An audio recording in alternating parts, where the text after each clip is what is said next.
बेहद की वैराग वृत्ति माना किसी के तरफ, आत्मा के तरफ, पदार्थ के तरफ अटैचमेंट नहीं हो, आसक्ति नहीं हो।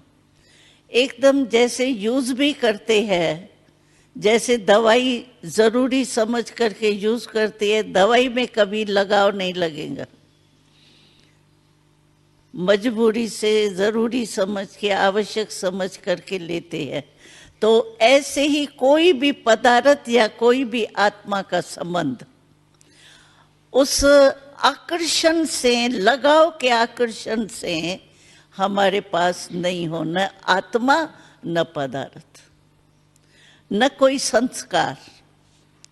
कोई संस्कार से भी समझो हमारी नेचर है, हम कह देते हैं मैं चाहती नहीं हूं लेकिन मेरी नेचर आप ही काम कर लेती है, क्या करूं।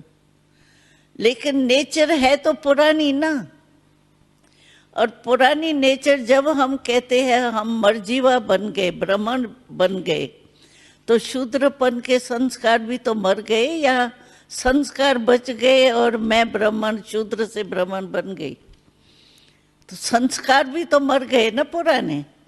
तो इसीलिए कोई भी पुराने संस्कार, अपने पदार्थ की आकर्षण, संबंध की आकर्षण, आत्माओं के कनेक्शन की, आधार की, ये कोई भी आकर्षण नहीं हो। मैं आत्मा हूं और बाबा ही मेरा संसार है, बाबा ही मेरा पदार्थ देने वाला है, बाबा ही सर्व संबंधी है। एक ही के उसमें रहें, इसको कहते हैं बेहद का वैराग। कोई भी लगाव नहीं हो, वैराग माना कहाँ लगाव नहीं। सेवा में भी नहीं, मेरा जिज्ञासु, मेरा सेंटर, मेरे जिज्ञासु की मदोगरी, ये भी रंग है, क्योंकि मेरा तो है ही नहीं ना, बाबा का है ना।